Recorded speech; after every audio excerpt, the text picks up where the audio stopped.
JEE mains paper 2 BR 2025 के बच्चों के लिए यहाँ पर मैं आज लेने वाला हूँ 3D कॉम्पोजिशन।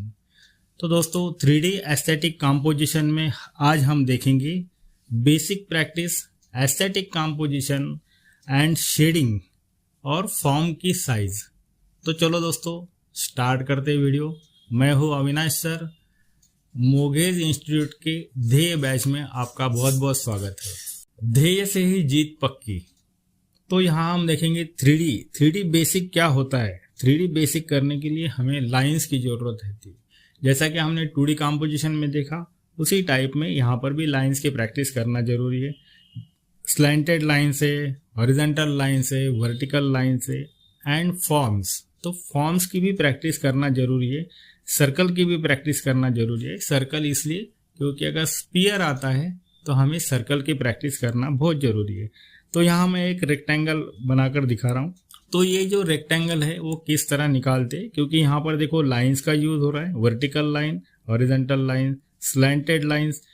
तो दोस्तों अगर आप ये डेली प्रैक्टिस 10 मिनट करते हो तो आपका ड्राइंग अच्छा होता है। ड्राइंग निकालते समय कौन सी चीज़ें याद रखनी है, तो फ्रंट वाले लाइन जो है ये बड़े रहने चाहिए और पीछे वाले जो लाइंस है ये छोटे रहने चाहिए। तो यहाँ आप देखेंगे कि मैं एक कोन निकाल रहा हूँ। कोन निकालते समय भी कर्व लाइन किस तरह लेने हैं। नेक्स्ट यहाँ पर फिर से मैं एक क्यूब बना रहा हूँ। हमने इसके पहले क्यूबॉइड देखा। क्यूब और क्यूबॉइड में क्या फ़र्क होता है ये ज़रूर मुझे कमेंट्स में आप बता सकते हो। तो बच्चों जेईई मेंस पेपर 2 BR 2025 के लिए हमने जो ध्येय बैच स्टार्ट किए, इस ध्येय बैच में मैं 2D composition, 3D composition, portrait, full figure, memory drawing, ये सारी ड्राइंग के जितने भी सब्जेक्ट है ये सारे सिखाने वाला हूँ। यहाँ पर कलर थ्योरी का भी वीडियो आपको देखने को मिलेगा, वो ज़रूर आपने देखना चाहिए, क्योंकि कलर कॉम्बिनेशंस आते हैं तो बच्चे को समझ में नहीं आता। तो यहाँ पर मैंने एक क्यूब निकाला है। अभी हम देखेंगे पिरामिड। तो पिरामिड किस तरह निकालते हैं ये भी हमें देखना है। तो ये प्रैक्टिस जरूर करनी है। आप सोचेंगे कि एकदम बच्चों जैसी बातें सर कर रहे हैं, लेकिन यही बहुत इंपॉर्टेंट है। तो यहाँ आप जरूर ये देख सकते हो कि जो भी हमें ड्राइंग करना है उसकी लाइन स्ट्रेट आनी चाहिए, पैरेलल लाइंस रहनी चाहिए। तो दोस्तों ये जो मैं सारी बेसिक चीज़ें जो बता रहा हूँ वो आपको POI सॉल्व करने के लिए काफ़ी यूज़फुल होने वाली है। तो यहाँ पर भी मैंने एक क्यूबॉइड बनाया है, एक अलग एंगल में क्यूबॉइड, अभी अलग एंगल में कोन। अगर कोन सोया हुआ है, लेटा हुआ है, जो भी आप बताएंगे रहेगा, उस टाइप में किस तरह ये ड्राइंग दिखता है। तो ये अलग अलग एंगल में आपने प्रैक्टिस करनी चाहिए, क्योंकि 3D कॉम्पोजिशन ये काफ़ी हार्ड सब्जेक्ट है। 3D कॉम्पोजिशन में ड्राइंग करना बहुत इजी है, बट ये काफ़ी हार्ड सब्जेक्ट है, क्योंकि इसके जो शैडोज़ है उसके लिए एक रूल रहता है। आज मैं आपको शेडिंग दिखाने वाला हूँ। तो शेडिंग किस तरह की जाती है वो भी आपने ज़रूर देखना चाहिए। तो कोन के मैंने अलग अलग 2 एंगल निकाले हैं, ये आप देख सकते हो। तो यहाँ एक स्फीयर मैंने निकाला हूँ।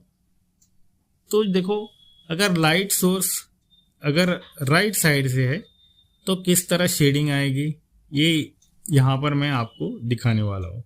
सपोज कि लाइट सोर्स है राइट साइड से तो लेफ्ट साइड में डार्क आएगा, साइड में मिडल टोन आएगा, ऊपर एकदम लाइट रहेगा।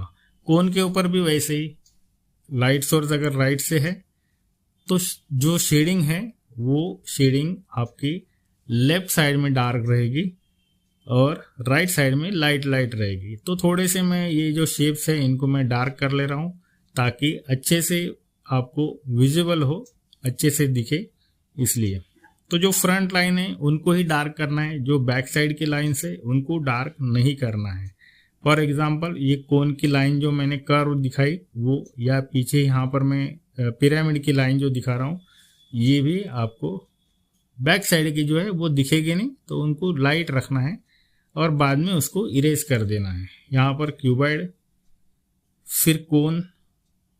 तो कोन ये इस तरह रखा है कि उसका जो ओवल शेप जो है वो हमारे फ्रंट में है और जो कॉर्नर है उस साइड में है। तो यहाँ देखो लाइट सोर्स अगर राइट साइड से है तो शेडिंग इस तरह दिखेगी। जो नीचे रखा हुआ कोन है उसकी भी शेडिंग आपको नीचे के साइड दिखानी पड़ेगी, क्योंकि यहाँ पर लाइट साइड्स ऊपर से है। तो स्पीयर की भी उसी तरह आपको शेडिंग दिखानी है। तो बच्चों ये प्रैक्टिस करना बहुत ज़रूरी है। जैसे कि मैंने बेसिक प्रैक्टिस यहाँ पर बताई। एस्थेटिक कंपोजिशन क्या होता है मैं वो अभी आपको बताने वाला हूँ। उसके बाद में उसके जो फॉर्म्स है उसकी साइज़ कितनी होनी चाहिए 3D की, और शेडिंग किस तरह की जाती है, शेडिंग कैसी होनी चाहिए, ये भी यहाँ पर मैं आपको आगे जाके दिखाने वाला हूँ। तो दोस्तों यहाँ पर मैं नॉर्मल शेडिंग बना के दिखा रहा हूँ कि किस तरह ये शेडिंग आती है। तो फ्रंट वाला पार्ट डार्क होगा क्योंकि लाइट सोर्स है राइट साइड से, वैसे ही पिरामिड के ऊपर भी आपको इस तरह शेडिंग दिखेगी। तो ये जो शेडिंग दिखा रहा हूँ ये आपने ज़रूर अच्छे से देखना चाहिए, क्योंकि शेडिंग करते समय बहुत बार बच्चों की गलती होती है। ये फिर से मैं प्रैक्टिस, नॉर्मल प्रैक्टिस आपने हमेशा करते रहनी चाहिए। 10 मिनट ये प्रैक्टिस करेंगे शेप्स की और फॉर्म्स की, क्योंकि शेप्स हमें 2D में यूज़ होता है तो फॉर्म्स हमें 3D में करने पड़ते हैं। तो यहाँ एक मैं कंपोजिशन 3 या 4 ऑब्जेक्ट लेकर एक कंपोजिशन बना के दिखा रहा हूँ। तो ये कंपोजिशन में देखो बेसिक प्रैक्टिस जो हमने की है, उसके बाद में एस्थेटिक कंपोजिशन क्या होता है। तो एस्थेटिक कंपोजिशन क्या है ये यहाँ पर मैं आपको दिखा रहा हूँ। एक क्यूबॉइड मैंने निकाला है और ये क्यूबॉइड के ऊपर कुछ शेप्स में रखने वाला हूँ। तो इसके ऊपर मैं एक कोन रखूँगा।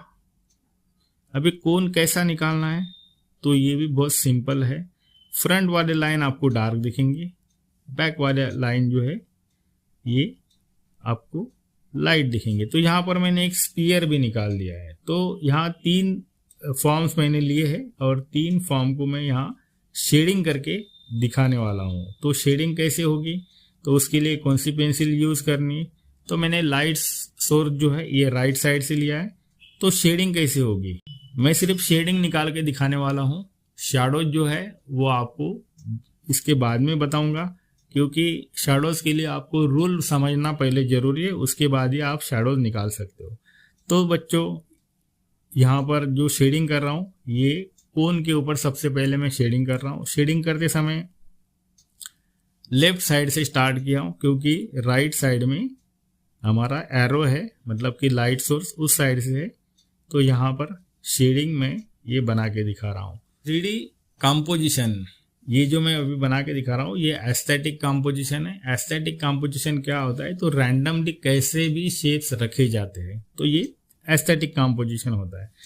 तो यहाँ पर जो ध्येय बैच हमने स्टार्ट किए उस ध्येय बैच में आपको बहुत सारी ड्राइंग की, एप्टीट्यूड जीके की और मैथ्स की प्रॉब्लम्स, क्वेश्चंस एंड यहाँ पर असाइनमेंट्स मैं लेने वाला हूँ।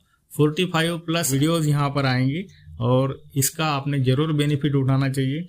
तो अगर आप नए हो तो मेरे चैनल के ऊपर आपने लाइक करना है, सब्सक्राइब करना है और शेयर ज़रूर करना है। कमेंट्स करेंगे तो हौसला बढ़ेगा और हम ज़्यादा से ज़्यादा वीडियो डाल पाओगे।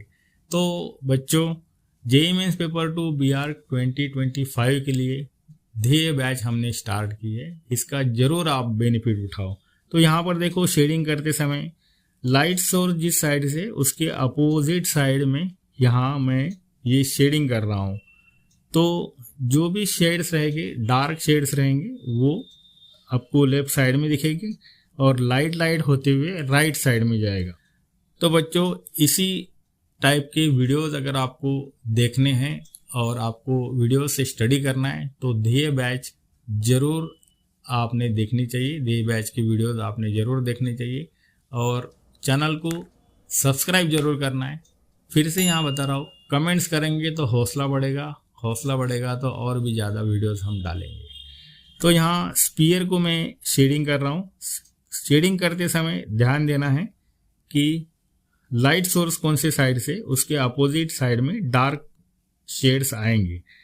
तो ये क्यूबॉइड को यहाँ पर मैं शेडिंग कर रहा हूँ। तो ये पिछले वाली साइड है, मतलब कि अपोजिट साइड है लाइट सोर्स के, तो ये डार्क होगी और इससे थोड़ी सी लाइट शेडिंग है वो बाजू वाले पार्ट के ऊपर होगी। तो यहाँ पर देखो ज़्यादा से ज़्यादा डार्क बनाने की मैं कोशिश करूँगा यहाँ, तो डार्कनेस जो है वो हर जगह का सेम रहना चाहिए। तो ये बात आपको अच्छे से ध्यान में दो, अच्छे से याद रखो। और जब भी मेरे वीडियोस आते हैं, ड्राइंग के वीडियोस आएंगे, तो आपने ज़रूर आपकी drawing book, pencil, colour pencils लेके बैठना है, ताकि आपकी भी मेरे साथ प्रैक्टिस हो। इससे आपका बेनिफिट ये होगा कि आपको प्रोपोर्शन समझ में आएगी, एस्थेटिक कंपोजिशन क्या है वो समझ में आएगा, शेडिंग कैसे की जाती है वो समझ में आएगा। और प्रैक्टिस करेंगे तो ज़रूर मुझे आप ये वीडियोस के ऊपर कमेंट ज़रूर कर सकते हो। तो यहाँ पर देखो, ये पीछे वाली साइड मैंने यहाँ कंप्लीटली डार्क कर दी है। अभी साइड का जो पार्ट है, ये जो साइड का शेप यहाँ पर जो स्क्वायर शेप बना है, उसको हम थोड़ा सा उससे लाइट, तो यहाँ पर मैंने पेंसिल भी अलग ली है। जो पहले पेंसिल ली थी वो 10B की पेंसिल थी, और यहाँ पर मैं HB की पेंसिल से ही यहाँ शेडिंग कर रहा हूँ। तो HB की पेंसिल यहाँ पर मैं यूज़ कर रहा हूँ। हमेशा देखो, एक जैसी पेंसिल यूज़ नहीं करनी है, अलग अलग पेंसिल दिए, HB है, 2B है, 4B है, 6B है, 10B है, 12B है। तो ये पेंसिल्स का बॉक्स आपको मिलता है, और ये पेंसिल्स आपने ज़रूर खरीदनी चाहिए, ताकि आपको इसका प्रैक्टिस हो, और प्रैक्टिस करते करते ही आप अच्छे से ड्राइंग बना सकेंगे। तो बच्चों, यहाँ पर मैं रुकता हूँ, अगले वीडियो में मिलते। चलो, okay, bye bye, thank you.